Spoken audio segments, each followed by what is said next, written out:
হযরতে ফাতেমা ডেকে বলে, হাসান কই রে, হুসাইন কই? জানে আমার বাবার কাছে দৌড়াইয়া যা, আমার বাবার পিঠের ভিতরে যেন কোনো আঘাত না বাঁধতে পারে, কোনো আঘাত যেন না বাঁধতে পারে।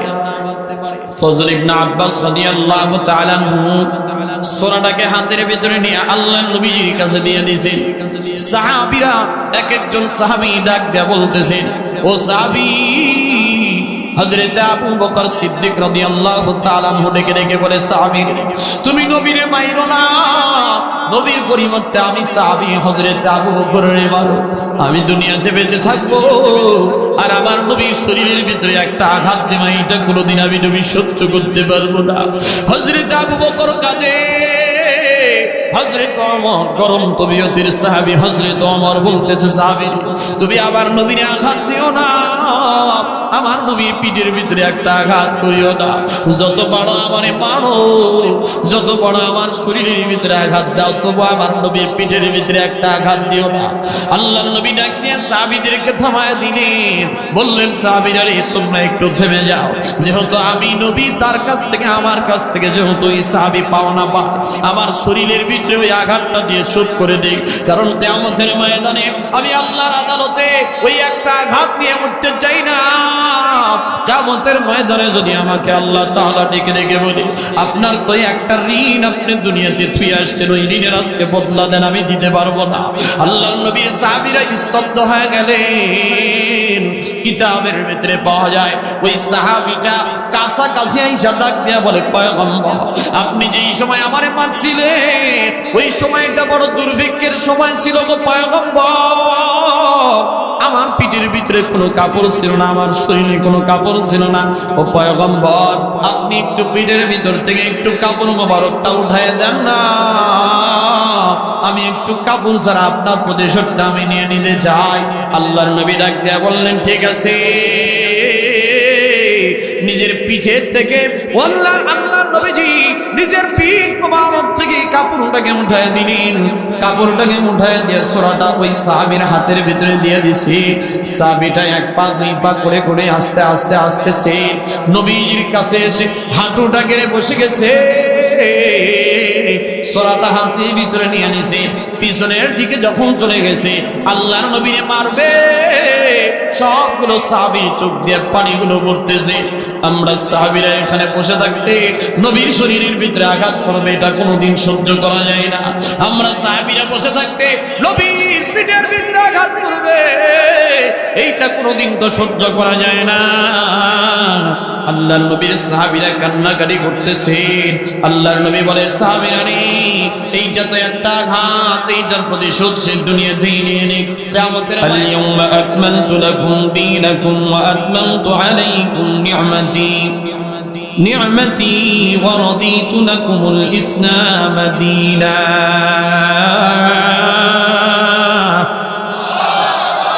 আল্লাহ রাব্বুল আলামিন বলেন, পয়গম্বর আমি আপনার উপরে আমার দ্বীনকে আজকে থেকে পরিপূর্ণ করে দিলাম, ওয়া আতমামতু আলাইকুম, এবং আপনার উপরে দ্বীনকে আজকে থেকে পরিসমাপ্তি করে দিলাম।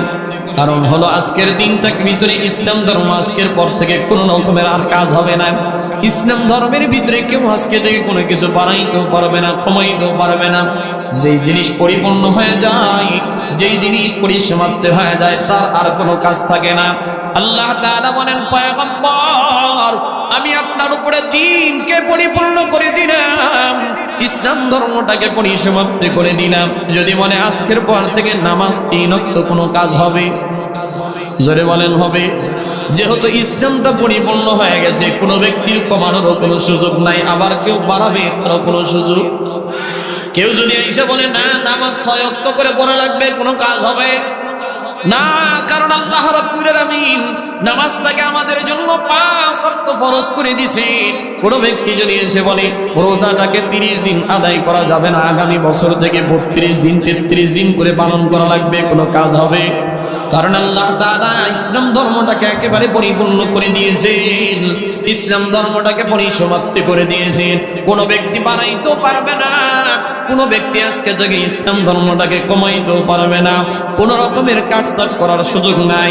আবার নবী যখন বিদায় হজের বছরে আয়াতটা তেলাওয়াত করলেন, সলক্ষ সাহাবীদের ভিতর থেকে সর্বপ্রথম যে সাহাবী এই আয়াতের অর্থটা বুঝে, আয়াতের অর্থটা মর্মটা বুঝে, বিশেষ করে হযরত আবু বকর সিদ্দিক রাদিয়াল্লাহু তাআলা আনহু এই আয়াতটা তেলাওয়াত করার পর থেকে নিয়ে চোখের ভিতরে পানি আসা শুরু হয়ে গেল। হযরত আবু বকর কান্না করে, কি রে ভাই আবু বকর, আপনি কেন এত কান্না করেন? সাহাবীরা ডাক দিয়ে বলে, ভাই আবু বকর, আমার নবীজি আয়াতটা তেলাওয়াত করেছে, আর আপনি এই আয়াত তেলাওয়াতের পর থেকে কেন এত বেশি কান্না করলেন গো ভাই, কেন বেশি কান্না করা শুরু করে দিয়েছেন? আবু বকর ডাক দিয়ে বলে, ভাই সাহাবীরা রে, এই আয়াতের ভিতরে আমি এমন একটা জিনিস বুঝেছি, যেই জিনিসটা হয়তো বা তোমরা এখনো বুঝতে পারো নাই। আল্লাহর নবীর সাহাবীরা ডাক দিয়ে বলে, কি বুঝেছেন? আমাদেরকে একটু বুঝায় বলেন, এই আয়াত থেকে আপনি কি এমন পাইছেন? আল্লাহর নবীর সাহাবী হযরত আবু বকর ডেকে ডেকে বলে, ভাই আমি আয়াত থেকে একটা জিনিস বুঝতে পেরেছি, কারণ আল্লাহ তাআলা আমার নবীর উপরে তো দিনটাকে পরিপূর্ণ করে দিল, আমার নবীর উপরে আজকে থেকে দিনটাকে পরিসমাপ্ত করে দিল। তার দ্বারা বুঝতে পেরেছি আমার নবী আর দুনিয়াতে বেশি দিন বেঁচে থাকবে না। কিভাবে বুঝলেন, কিভাবে বুঝলেন? আমাদেরকে একটু বুঝায় বলেন। হযরত আবু বকর ডেকে বলে, ভাই রে, কোন মানুষকে যদি কোনো কাজ দেওয়া হয়, ওই কাজটা যদি কমপ্লিট করে ফেলে, ওই মানুষের যেমন বাড়ির ভিতরে কোনো আর কাজ থাকে না। মনে করেন আপনাদের এলাকার ভিতরে একটা মানুষকে একটা কাজ দিয়েছে, মনে করেন এই বাড়ির ভিতরে একটা ব্যক্তি বলল, আজকে একটা বাড়িতে কামলা রাখা হলো। কামলা বুঝেন তো? কামলা আপনার এলাকায় কি কয়? হ্যাঁ, ওই ব্যক্তিকে যদি নিয়ে নেয় যে এই কাজটা আপনি কমপ্লিট করে দিবেন, মনে করেন 1 বিঘা জমি ধান লাগানোর জন্য কন্ট্রাক্ট নিছে একটা ব্যক্তিকে। ওই ব্যক্তি যখন ধান লাগানো কমপ্লিট হয়ে গেছে, তখন আর ওই ব্যক্তির কোনো কাজ আছে? কথা বুঝেন নাই মনে হয়, জোরে বলেন। কাজ আছে? নাই। একটা ব্যক্তিকে যদি কোনো কাজের জন্য নেওয়া হয়, ওই ব্যক্তির কাজ কমপ্লিট হয়ে যাওয়ার পরে যেমন আর কোনো কাজ থাকে না। হযরত আবু বকর ডেকে বলে, আমার নবীকে তো আল্লাহ তাআলা দ্বীন প্রচারের জন্য, ইসলামের প্রচার করার জন্য নবীকে জমিনের ভিতরে পাঠিয়ে দিয়েছিলেন। ইসলাম ধর্মের প্রচার করার জন্য নবীকে আখিরি জামানার পয়গম্বর বলে পাঠাইছেন। আর আবার নবীর উপরে যেহেতু আজকে আয়াত নাজিল হইছে, আজকের পর থেকে আমার নবীর বুঝি আর কোনো কাজ নাই, কারণ কাজ তো সব পরিপূর্ণ হয়ে গেছে, কাজ পরিসমাপ্তি হয়ে গেছে। আমার নবীর উপরে যেহেতু কাজকে পরিসমাপ্তি করে দিয়েছে, এর দ্বারা আমি আবু বকর বুঝতে পেরেছি আমার নবী আর বেশি দিন দুনিয়ার ভিতরে বেঁচে থাকবে না। সাহাবায়ে কেরামরা যখন আয়াতটা বুঝলেন, আয়াতের মর্মত্ব বোঝার পরে সাহাবায়ে কেরামের চোখের ভিতরেও পানি পাওয়া যায়। হযরত আবু বকর ডেকে ডেকে বলে, ভাই রে, অথচ আমার নবী এই দ্বীন প্রচারের জন্য কতই না কষ্ট করেছে। আমার নবী দ্বীনের জন্য এত নির্যাতন সহ্য করেছে, এত মার খেয়েছি। আমার নবী যখন প্রথম পর্যায়ে দ্বীনের দাওয়াত দেয়, নবীকে 3 বছর সিয়ামে আমি তালেবের ভিতরে, কারাগারের ভিতরে বন্দী করে রাখা হয়েছিল। আমার নবী যখন হাতিমে কাবার ভিতরে নামাজ পড়তো, হযরত পয়গম্বর নামাজের ভিতরে দাঁড়াইলেন, সিজদা অবস্থায় গেলে ওই আবু জেহেল, আবু লাহাব, উতবা, শাইবা, ওয়ালিদ ইবনে মুগীরার মতো কাফেররা এসে নবীর উপরে উটের নাড়ি ভুঁড়িগুলো চাপায় দিত। হযরত ফাতেমা ডেকে ডেকে বলে, আমার বাবা যখন নামাজের ভিতরে যাইত, আমার বাবাকে ওই কাফেররা এত নির্যাতন করেছে, এতই আঘাতের মনে এত আঘাত করেছে। আমার বাবা যখন এরকম ভাবে যখন নামাজের ভিতরে যাইত, আমার বাবার মাথার উপরে উটের নাড়ি ভরিগুলো চাপায় দিত, আমার বাবার দম বন্ধ হয়ে যাওয়ার উপক্রম হয়ে যাইত। পুরা শরীর দিয়া লাড়ি ভুড়িগুলো দিয়ে আমার বাবার শরীরগুলো মেখে যাইত, রক্তে রঞ্জিত হয়ে যাইত। আমার বাবার চেহারাটা যেন দম বন্ধ হয়ে পুরো লাল হয়ে যাইত। আমি হযরতে ফাতেমা, আমি যাই আমার বাবার পিঠের উপর থেকে উটের নাড়ি ভুড়িগুলো টান দিয়ে দিতাম। আমার বাবা দ্বীনের প্রচার করার কারণে এতই নির্যাতন সহ্য করেছে, এতই কষ্ট সহ্য করেছে। এ মুসলমান, শুধু তাই নয়, আমার নবী যখন দ্বীনের প্রচার করেছে, দ্বীনের প্রচার করতে গিয়া ওই যে আমার নবী দ্বীনের প্রচারের কাছে গিয়ে যখন গেছে, মক্কার কাফেরদের ভিতরে যখন দ্বীনের দাওয়াত দিয়েছে, একের পরে আমার নবীকে তারা মারে, একের পর এক নির্যাতন করেছে। আমার নবী সহ্য না করতে পেরে আমার নবী বললেন, আমি আর মক্কার ভিতরে দ্বীনের দাওয়াত দিব না। আমার নবী তায়েফের ভিতরে দ্বীনের দাওয়াতের জন্য গেছে। আমার নবী যখন তায়েফের ভিতরে দ্বীনের দাওয়াত দেওয়ার জন্য গিয়েছে, তায়েফের কাফেরদের কাছে দ্বীনের দাওয়াত দেয়। তায়েফের ছোট ছোট বাচ্চারা পর্যন্ত আমার নবীর পিছনে লেগেছে। তায়েফের কাফেরগুলো ডেকে ডেকে বলে, মক্কা তায়েফের কাফেররা রে, ওই মুহাম্মদ রে মারবি, ওই মুহাম্মদ রে মেরে মেরে তায়েফের জমিন থেকে বিদায় করে দিবি। আমার নবীর পিঠের ভিতরে ছোট ছোট পাথরের আঘাতগুলো, ছোট ছোট পাথরের আঘাতগুলো আমার নবীর পিঠের ভিতরে দেয়। আমার নবীর শরীর দিয়া ফিক্কি দিয়া দিয়া রক্তগুলো বের হয়। আমার নবী একবার নয়, দুইবার নয়, তিনবার করে জমিনের ভিতরে বেহুশ হয়ে গেছে। আমার নবীর এত নির্যাতন করেছে, আমার নবীর এত মারছে, আমার নবীর তায়েফের জমিনের ভিতরে রক্তাক্ত করে ফেলে দিয়েছে। হযরতে যায়েদ ইবনে হারিসা বলে, আমি আমার নবীর জন্য তায়েফের জমিনের ভিতরে প্রতিটা বাড়িতে বাড়িতে গিয়েছি। প্রতিটা বাড়িতে বাড়িতে গিয়ে নবীর জন্য পানির জন্য বাহানা করেছি, আমার নবীর একটু পানি দাও না, আমার নবীর একটু পানি দাও না। তায়েফের মানুষগুলোর কাছে পানি চাইছি, ওই তায়েফের প্রত্যেকটা মানুষগুলো দরজাগুলো খিল লাগায় দিত, দরজাগুলো আটকায় দিত, আর বলতো দূর হয়ে যা, ওই মুহাম্মদকে একটা পানিও দেওয়া হবে না, ওই মুহাম্মদকে এক ফোঁটা পানি পর্যন্ত দেওয়া হয় না। আবার নবী এত কষ্ট সহ্য করেছে, দ্বীনের জন্য এত কষ্ট সহ্য করেছে। আমার নবী যখন তায়েফের জমিন থেকে যখন চলে আসে, হযরত জিবরাইল আল্লাহর পক্ষ থেকে এসে পয়গম্বরকে ডেকে ডেকে বলে, পয়গম্বর, আমারে আল্লাহ তাআলা পাঠায় দিয়েছি, আপনি শুধু একটা বার বলেন, আপনি শুধু একটা বার বলেন, আমি তায়েফের মানুষগুলোকে একেবারে পাহাড়ের পাদদেশে নিয়ে এসে মাটি চাপা দিয়ে তায়েফবাসীদেরকে একেবারে ধূলিসাৎ করে দিব। আমার নবী ডেকে ডেকে বলে, জিবরাইল,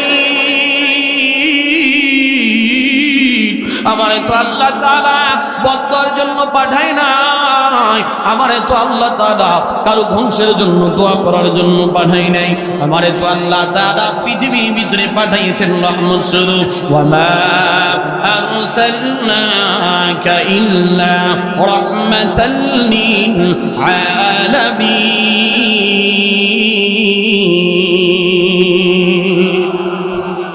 আমার নবী কোন মানুষের জন্য বদদোয়া করার জন্য পাঠায় নাই। আল্লাহর নবী ডেকে ডেকে বলে, জিবরাইল, আজকে হয়তো এই তায়েফের মানুষগুলো আমারে চিনে না রে, কিন্তু এমন একটা দিন আসবে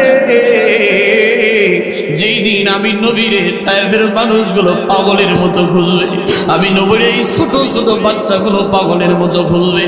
আমি নবীর রক্ত এই তায়েফের জমিনের ভিতরে পড়ে গেছে, আমি নবী যদি বদদোয়া করি রে, তায়েফের জমিনে একটা ফসল উৎপন্ন হবে না।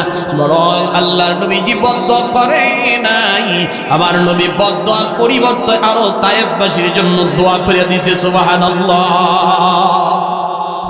নবী বদদোয়া করে নাই, নবী বরং আরো তায়েফের বাসীর জন্য আল্লাহর কাছে দোয়া করছে, আল্লাহ, আমার রক্ত এই তায়েফের জমিনের ভিতরে পড়ছে, আপনি তায়েফের মানুষগুলোকে রিজিক থেকে মাহরুম করিলেন না, কারণ নবীর রক্ত যেই জায়গাতে পড়েছে ওই জমিন থেকে এক ফোঁটা ফসল উৎপন্ন হইতে না যদি আমার নবী বদদোয়া করে দিত। কিন্তু আমার নবী আরো বরং দোয়া করে নিছি, আল্লাহ আপনি তায়েফের জমিনের ভিতরে বরকত দিয়ে দেন। তায়েফের প্রত্যেকটা ঘরে ঘরে ঘরে ঘরে আপনি ইসলামের বাতি পৌঁছায় দেন। তায়েফের প্রত্যেকটা মানুষের বাড়িতে বাড়িতে আপনি ইসলামের দাওয়াত পৌঁছায় দেন। মুসলমানি বান্দা, কেমন একজন নবী পাইছে, কেমন একজন নবী পাইছে জানেননি? আমার নবীর দোয়া বদলতে আজকে মক্কাতুল মুকাররমায়, মদিনাতুল মুনাওয়ারায় যে সমস্ত হাজী সাহেবগুলো যায় হজরত পালন করার জন্য, মক্কা মদিনার ভিতরে যতগুলো ফল উৎপন্ন হয়, যতগুলো হাজী সাহেব ফলগুলো খায়, তার 80% ফল আজকে উৎপন্ন হয় তায়েফের জমিনে। সুবহানাল্লাহ বলেন। আমার নবীর দোয়া, আমার নবী তায়েফবাসীর জন্য দোয়া করে দিয়েছে। আজকে এই তায়েফের প্রতিটা ঘরে ঘরে দ্বীনের দাওয়াত পৌঁছে গেছে। এমন একজন দয়ার নবী পাইছি, এমন একজন মায়ার নবী পাইছি, যেই নবী কারোর জন্য বদদোয়া করে নাই, যেই নবী কোনো মানুষের জন্য তো বদদোয়া করা দূরের কথা, মানুষ আর মানুষের নবী আর মানুষের জন্য দোয়া করছেন বেশি বেশি। কোন কাফেরও যদি এসে আমার নবীর আঘাত করত, আমার নবীর চরিত্র তো এমন, আল্লাহ রাব্বুল আলামিন আমার নবীর চরিত্রের ব্যাপারে কোরআনুল কারীমের ভিতরে বলে দিয়েছেন, ওয়া ইন্নাকা লাআলা খুলুকিন আযীম।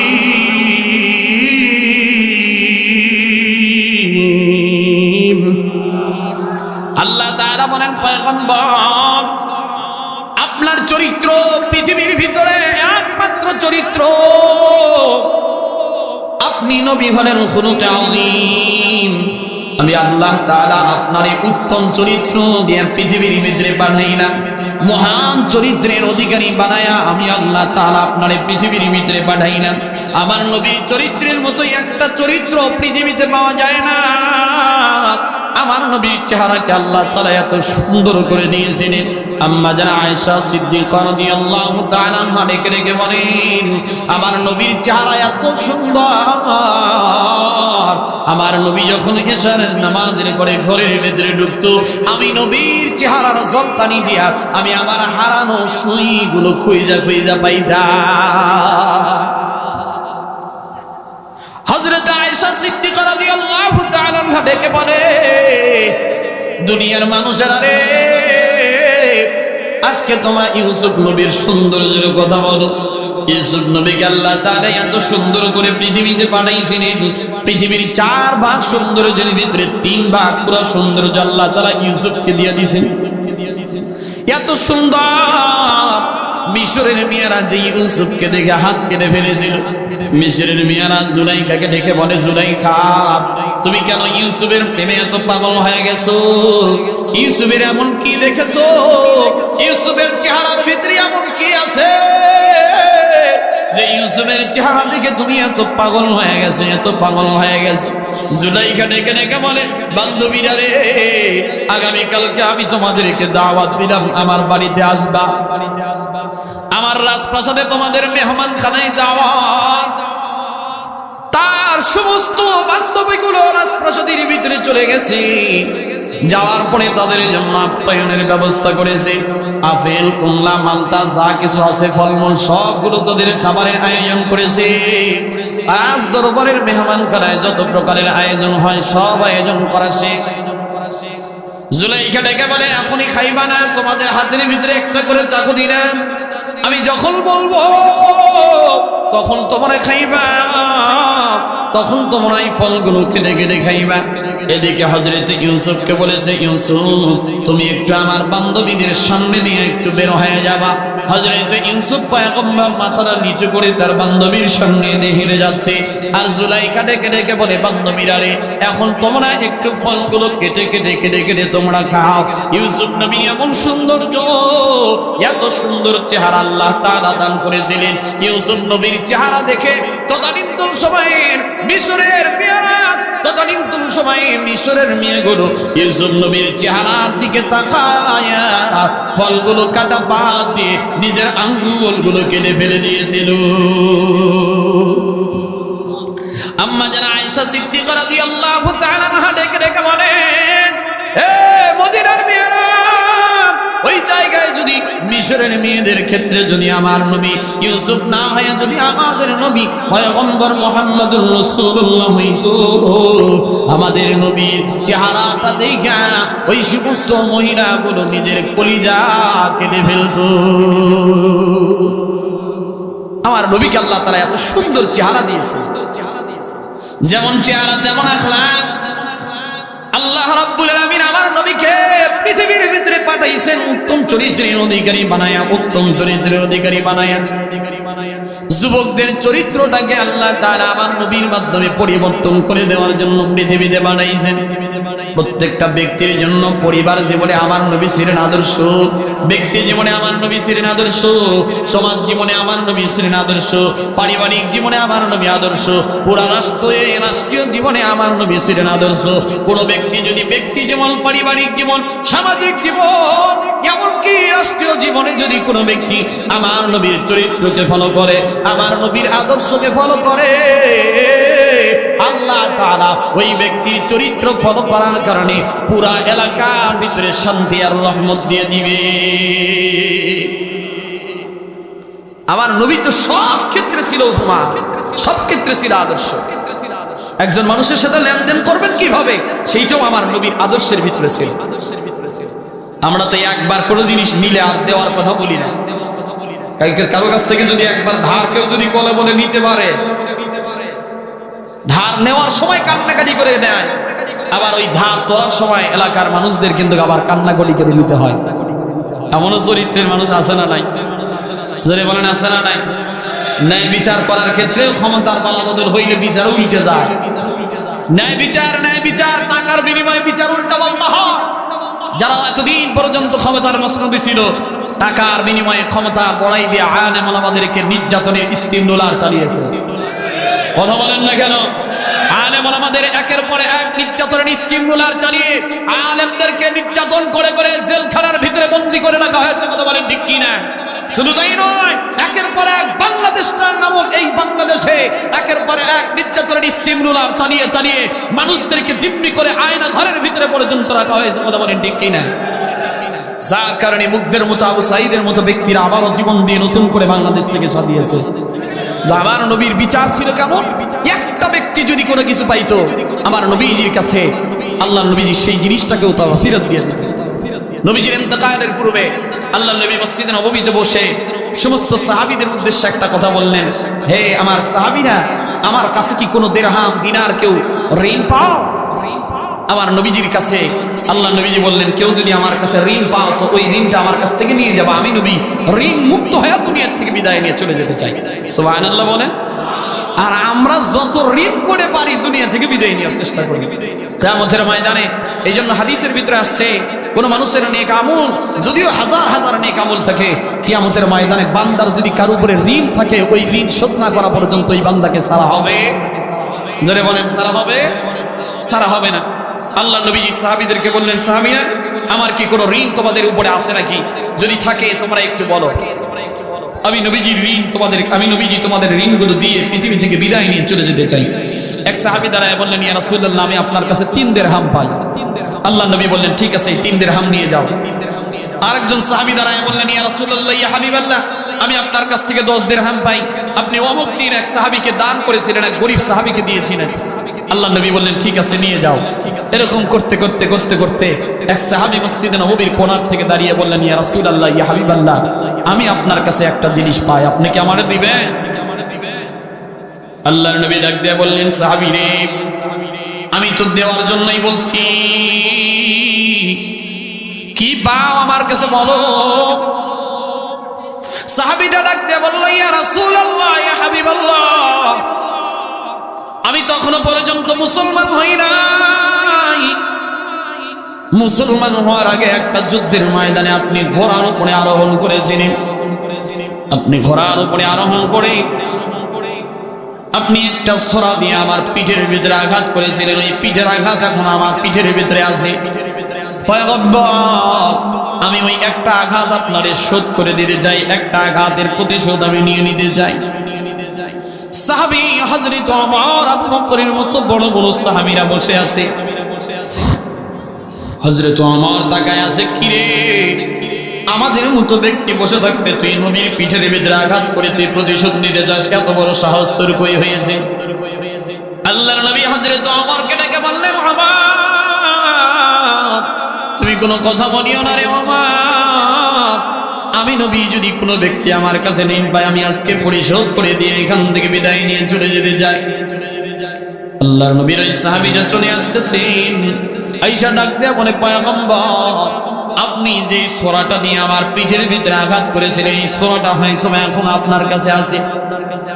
বলে কোন যুদ্ধের ময়দানে? বলে অমুক যুদ্ধের ময়দানে আপনি আমারে আঘাত করছিলেন, তখন আমি মুসলমান হই নাই। ওই ছোরাটা একটু নিয়ে আসেন না, ওই ছোরাটা দিয়ে আমি আপনার কাছে ওই আঘাতটার প্রতিশোধ নিয়ে নিতে চাই।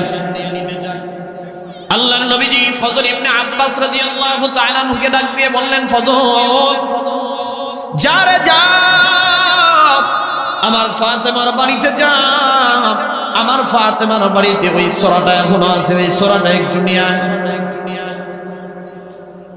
ফজল ইবনে আব্বাস রাদিয়াল্লাহু তাআলা আনহু দৌড়ায় চলে গেছেন ফাতেমার বাড়িতে। ডাক দিয়ে ফাতেমার বাড়িতে ডাক দিয়ে বলে, বোন আল্লাহর নবী যে ছোরাটা রাখছিলেন আপনার কাছে ওই ছোরাটা আছে নাকি? বলে কিসের জন্য নিবা?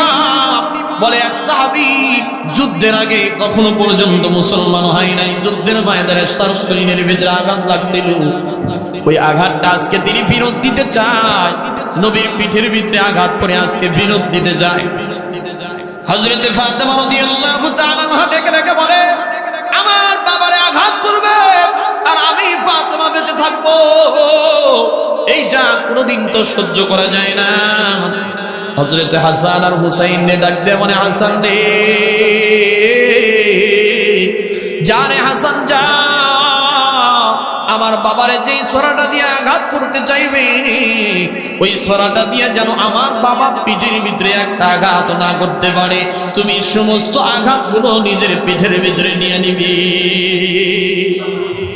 কারণ আমার বাবা দ্বীনের জন্য পাপ কষ্ট করে নাই। আমার বাবা তায়েফের জমিনে মার খাইছে, উহুদের যুদ্ধের ময়দানে বাবা দ্বীনের জন্য দাম মোবারক শহীদ করে দিয়েছে। আমার বাবা দ্বীনের জন্য নিজের লোহার হেলমেটটা মাথার ভিতরে ঢুকে গিয়েছিল, এত নির্যাতন সহ্য করেছে, আমার বাবার পিঠটা এখনো কালো বর্ণ হয়ে আছে।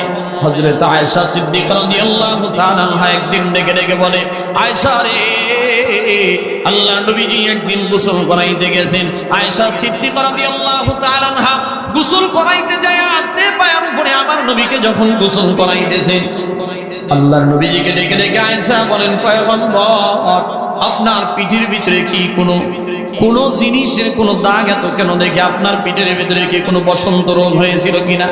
ফোটা ফোটা কালো কালো দাগ কেন দেখা যায়? আল্লাহর নবীর চক্ষু মোবারক দিয়ে সাথে সাথে করে পানিগুলো দরদর করে পড়া শুরু করে দিয়েছে। হযরত আয়েশাকে ডেকে ডেকে বলে, পয়গম্বর দেখতে বলতেছেন, আয়েশা রে তুমি কি জানো না রে আয়েশা, এইগুলো আমার বসন্তের কোনো দাগ নয়, এইগুলো আমার কোনো রোগের কারণে হয় নাই রে আয়েশা, এইটা হলো তায়েফের জমিনের মানুষগুলো আমারে পাথর দিয়ে আঘাত করেছিল, আর এই পাথরের ফোঁটা ফোঁটা আঘাতগুলো আমার পিঠটাকে সাজরা করে দিয়েছে, যার কারণে আমার পিঠের ভিতরে ওই কালো দাগগুলো এখনো রয়ে গেছে। এ আয়েশা, আমি নবী দ্বীনের জন্য এত কষ্ট করছি, আমি নবী কিয়ামতের ময়দানে আমি আল্লাহর দরবারে এই পিঠটা নিয়ে দাঁড়ায় যাব, আল্লাহর আদালতের সামনে দাঁড়ায় আল্লাহকে ডেকে ডেকে বলবো, আমার উম্মতদেরকে যদি না মাফ করেন, আমার এই পিঠের আজকে আমি বদলা চাই, আমার পুরা পিঠের কারণে আমার প্রতিটা উম্মতদেরকে মাফ করে করে আজকে জান্নাতে পৌঁছায়া দেয়। এই জন্য কিতাবের ভিতরে আসছে, পৃথিবীতে আমাদের এই আখিরি জামানার পয়গম্বরের উম্মত জান্নাতে যাওয়ার আগ পর্যন্ত পৃথিবীর কোন নবীর উম্মত জান্নাতে যেতে পারবে না। সুবহানাল্লাহ, আর একটু আসতে পার না, কত সৌভাগ্যবান আপনারা। হযরত ফাতেমা ডেকে বলে, হাসান কই রে, হুসাইন কই, জানে আমার বাবার কাছে দৌড়াইয়া যা, আমার বাবার পিঠের ভিতরে যেন কোনো আঘাত না বাঁধতে পারে, কোনো আঘাত যেন না বাঁধতে পারে। ফজল ইবনে আব্বাস রাদিয়াল্লাহু তাআলা আনহু সূরাটাকে হাতের ভিতরে নিয়ে আল্লাহর নবীর কাছে দিয়ে দিয়েছেন। সাহাবীরা এক একজন সাহাবী ডাক দিয়ে বলতেছেন, ও সাহাবী হযরত আবু বকর সিদ্দিক রাদিয়াল্লাহু তাআলা আনহু ডেকে ডেকে বলে, সাহাবী তুমি নবীরে মাইরো না, নবীর পরিবর্তে আমি সাহাবী হযরত আবু বকরের মারো। আমি দুনিয়াতে বেঁচে থাকবো আর আমার নবীর শরীরের ভিতরে একটা আঘাত দেব, এটা কোনোদিন আমি নবী সহ্য করতে পারবো না।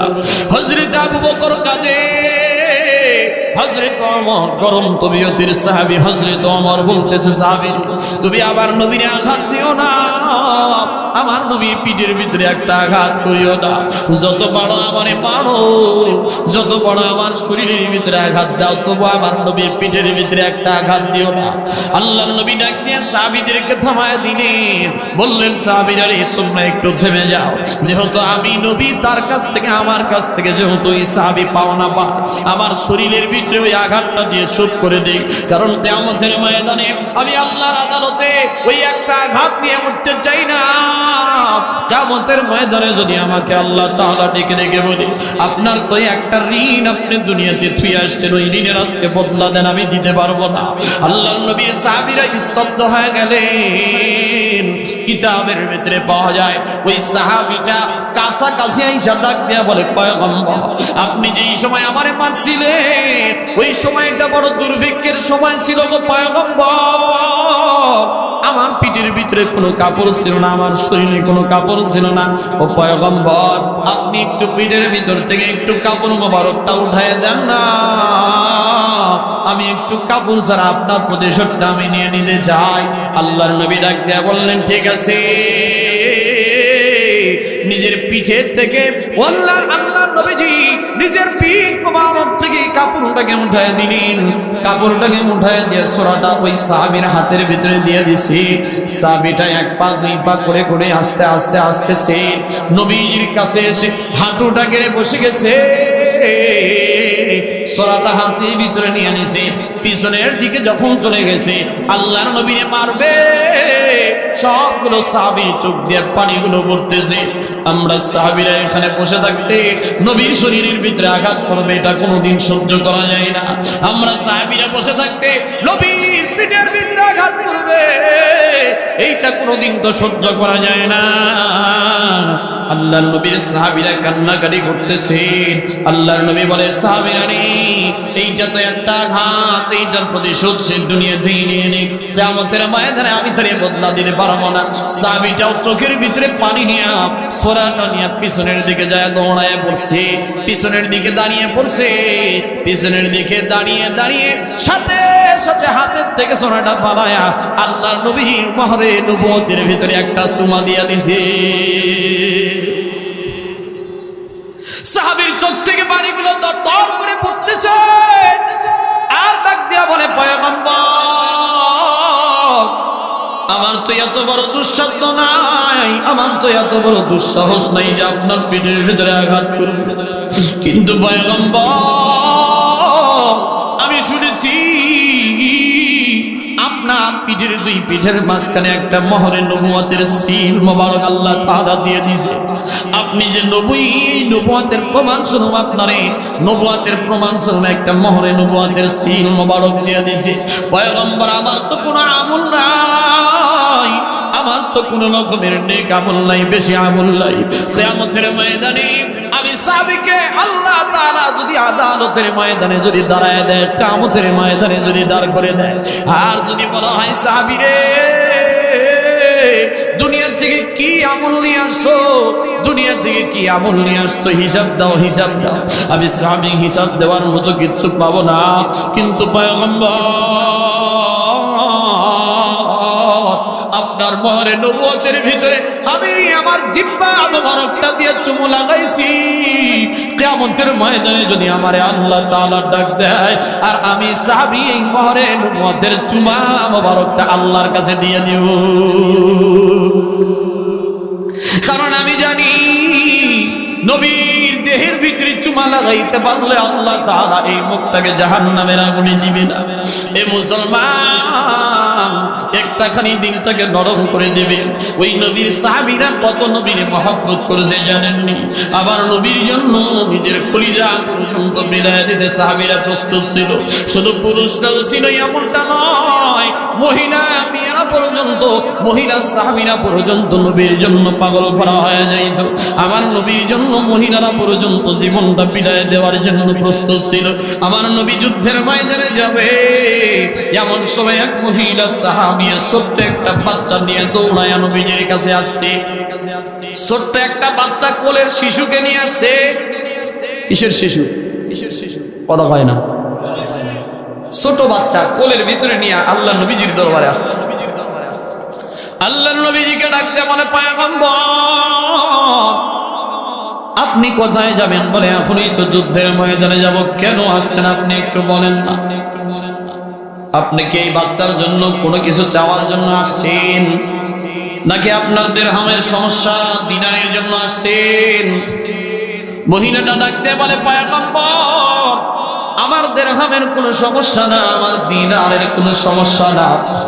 আমি আমার কাছে ছোট্ট একটা সন্তান ছিল, আমার কাছ থেকে দেওয়ার মতো আপনারে কিছুই নাই। কি দিব গো পয়গম্বর, আপনারে কি দিব? দেওয়ার মতো তো কিছুই নাই। যুদ্ধের ময়দানে যাইতেছেন, আর মহিলাদের তো যুদ্ধের ময়দানে যাওয়া যায় না। সুতরাং আমি জানি আপনি যুদ্ধের ময়দানে গেলে কাফের গুলো অতর্কিত তীরের আক্রমণ আপনার নবীর শরীরের ভিতরে দিয়ে দিতে পারে। কাফের বেদুইন গুলো আপনি নবীর দিকে তরবারির আঘাত করতে পারে। আপনি নবীর দিকে তীরের আঘাত গুলো কাফের বেদুইন গুলো চালায় দিতে পারে। কারণ ওই কাফের বেদুইন গুলো তো আপনার বন্ধু নয়, ওই কাফের বেদুইন গুলো তো আপনার বড় শত্রু গো পয়গম্বর। এই জন্য আমি আমার দুধের ছোট্ট বাচ্চারা নিয়ে আসছি। এই ছোট্ট বাচ্চাটারে আপনি একটু নিয়ে যান গো পয়গম্বর। এই ছোট্ট বাচ্চাটারে নিয়ে যায় যুদ্ধের ময়দানে কাফের বেদুইন গুলো যখন আপনার দিকে তীরগুলো নিক্ষেপ করতে থাকবে, তরবারির আঘাত যখন করবে, এই ছোট বাচ্চাটারে ওই কাফেরদের তীরের আঘাতের সামনে আপনি ঢাল বানায়া ধরবে। ও পয়গম্বর আমার ছোট্ট বাচ্চাটারে আপনি ঢাল বানায়া ধরবেন। তীরের আঘাতগুলো আমার ছোট বাচ্চার শরীরের ভেতরে লাগবে, তবু আমার কোনো আফসোস নাই, তবু আমার কোনো পেরেশানি নাই, আমার কোনো চিন্তা নাই। আমার সন্তান দুনিয়ার থেকে বিদায় হয়ে যাক, তবু আমার মায়ের কোনো কষ্ট নাই। কিন্তু আপনি নবীর শরীরের ভিতরে যেন একটা তীরের আঘাত যেন আপনার না লাগে। দেখি কম ভালোবাসা, একটু জোরে বলেন, কম ভালোবাসা নবীর প্রতি। আমরা তো এখন নবীর প্রতি ভালোবাসা দেখাই দিতে পারি না। আমাদেরকে যদি এখন দিনের জন্য ডাকা হয়, জিহাদের ময়দানে যাওয়ার জন্য ডাকা হয়, ঘর থেকে বের হতে চাই বলে কথা বল না। কে নেতারা ডাকলে আবার অনেকে বের হয়, কিন্তু দিন বিজয়ের আন্দোলনে তবে আমাদের বাংলাদেশের যুবকরা দেখায় দিয়েছে, এই দামাল কামান যুবকরা দেখায় দিয়েছে যে শুধু দিনের জন্য কেন, দেশের জন্য তারা নিজের জীবনটা বিলায় দিতে পারে। শুধুমাত্র দিনের জন্য না, তারা দেশের জন্য পর্যন্ত নিজের তাজা রক্ত ঢেলে দিয়ে আমাদের এই দেশটাকে যেমন পাকিস্তানির হানাদার বাহিনীর থেকে একবার হেফাজত করেছিল, তেমনি করে এই স্বৈরাচারের থেকে আবারও তারা নিজেদের জীবন বিলিয়ে দিয়ে আবার এই বাংলাদেশটাকে তারা হেফাজত করেছে। কথা বলেন ঠিক কিনা? আগামীতে যদি আবারও ঈমানের জন্য, কোরআনের জন্য, ইসলামের জন্য যদি আবারও ডাকা হয়, তো যুবকরা নিজের রক্ত ঢেলে দিয়ে ময়দানে নামতে রাজি আছেন কারা কারা? একটু দুই হাত উঁচু করে দেখায় দেন। লিল্লাহে তাকবীর, লিল্লাহে তাকবীর। আল্লাহ কবুল করেন, বলেন আমিন। সম্মানিত হাজিরিন, কষ্ট পাইতেছেন? নবীর সাহাবীরা নবীকে দ্বীনের জন্য মহব্বত করেছে, জীবনের চাইতে বেশি ভালোবেসেছে। দ্বীনের জন্য আমার নবীর সাহাবীরা কলিজা পর্যন্ত দিয়ে দিতে রাজি ছিল। ছোট্ট একটা ঘটনা আপনাদেরকে শোনাই। রাগ করতেছেন? কষ্ট পাইতেছেন আপনারা? শেষ পর্যন্ত মোনাজাত দিয়ে যাবেন তো নাকি আগেই যাবেন? কারা কারা একটু আগে ভাগে চলে যাবেন? একটু হাত তুলেন তো। আগে আগে চলে যাবেন, আগেই যাবেন। বুঝতে পারে নাই কারা কারা শেষ পর্যন্ত থাকবেন? বুঝতে পারেন নাই? শেষ পর্যন্ত কারা কারা থেকে মোনাজাত দিয়ে বিদায় নেবেন একটু দুই হাত উঁচু করে দেখায় দেন। লিল্লাহি তাকবীর। আল্লাহ কবুল করেন, বলেন আমিন। সম্মানিত হাজিরিন, যুবকদের আয়োজন অত্যন্ত সুন্দর। নবীজির সাহাবীরা দ্বীনের জন্য বেশিরভাগ যুবকরা ইসলামকে সহযোগিতা করেছে, নিজেদের জীবন দিয়ে ইসলামকে সহযোগিতা করেছে। একটা সাহাবীর ঘটনা বলি, যেই সাহাবীটা কোন কিতাবের ভিতরে আসছে। সাহাবীর নাম হলো সাঈদ ইবনে রবি রাদিয়াল্লাহু তাআলা। সাহাবীর নাম কি বলেন? সাঈদ ইবনে রবি। সাঈদ ইবনে রবি রাদিয়াল্লাহু তাআলা কোন কিতাবের ভিতরে আসছে 12টা তীর খেয়েছেন। কোন কিতাবের ভিতরে আসছে 70টা তীর ওই সাহাবী নিজের শরীরের ভিতরে নিয়েছেন। 70টা তীরের আঘাত নিয়ে সাহাবী উহুদের ময়দানে পড়ে আছে। আল্লাহর নবীজি এক সাহাবীকে ডেকে ডেকে বললেন, সাহাবী যায়েদ ইবনে সাবিত রাদিয়াল্লাহু তাআলা আনহুকে ডাক দিয়ে বললেন, সাহাবী তুমি একটু যাও, যায় দেখো তো এই যুদ্ধের ময়দানে সাঈদ ইবনে রবি কোথায়। যদি সে শহীদ হয়ে যায় তাহলে তো আলহামদুলিল্লাহ শহীদ হয়েই গেছে, আর যদি শহীদ না হয়ে যায় একটু সাঈদ ইবনে রবিকে আমার পক্ষ থেকে একটু সালামটা পৌঁছায় দেন। সুবহানাল্লাহ। নবীজি সালাম দিতেছেন সাহাবীকে। কাকে?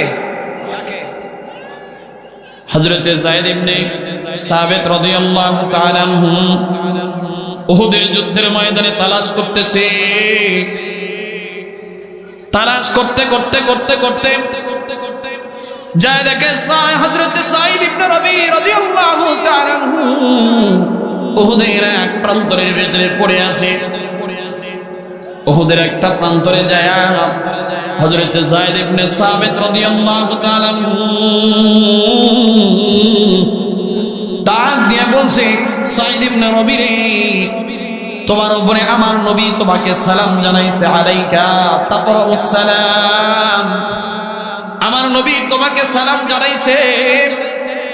সাঈদ ইবনে রবি রাদিয়াল্লাহু তাআলা ডেকে ডেকে বলেন, আমার পক্ষ থেকেও নবীর সালাম দিলাম। ওয়া আলাইকা ওয়া আলাইকুমুস সালাম। আমি তোমারেও সালাম দিলাম, আর আমার নবীরেও সালামটা একটু পৌঁছায় দিবা। জোরে বলেন সুবহানাল্লাহ। আর সাঈদ ইবনে সাবিত রাদিয়াল্লাহু তাআলা আনহু ডেকে ডেকে বলেন, আর একটা কথা বলার জন্য তোমারে পাঠাইছি। ও সাঈদ ইবনে রবি, তুমি হয়তো এখন দুনিয়া থেকে বিদায় হয়ে যাবা। তোমার কাছে নবী একটা কথা জানার জন্য প্রশ্ন করেছে। কি সেই কথা একটু বলো না? বলে, তুমি যে দ্বীনের জন্য নিজের নবীজির জন্য নিজের জীবনটা বিলিয়ে দিতেছো, দ্বীনের জন্য জীবনটাকে ওয়াকফ করে দিতেছো, তুমি একটু বলো না এখন তোমার কেমন অনুভূত হচ্ছে? তোমার শরীরের ভিতরে যে 70টা তীরের আঘাত লাগছে, 70টা তীরের আঘাত পাওয়ার পরে তোমার শরীরের ভিতরে এত তীরের আঘাত লাগার পরে তোমার এখন কেমন মনোভাব হচ্ছে? সাহাবী একটু বলো। সাহাবীটা ডাক দিয়ে বলে, নবীরে যায়া বলবা আমার শরীরের ভিতরে তীরের আঘাত 70টা যদিও লেগেছে, তবে আমি আজ এখান থেকে তাজিদুনি আল জান্নাহ, আমি এই ময়দান থেকে আল্লাহর জান্নাতের সুঘ্রাণ পাইতেছি। আমার যদিও জীবনটা চলে যাচ্ছে, তবু আমার কোনো আফসোস নাই, তবু আমার কোনো চিন্তা নাই, আমার কোনো পেরেশানি নাই, কারণ আমি তো দ্বীনের জন্য আমার নিজের জীবনটা বিলিয়ে দিতে পারতেছি। আমি আমার নবীর জন্য তো নিজের জীবনটা বিলিয়ে দিতে পারতেছি। আর আমি দুনিয়া থেকে, এই ময়দান থেকে, উহুদের যুদ্ধের ময়দান থেকে, আমি এখান থেকে এই যুদ্ধের ময়দান থেকে আমি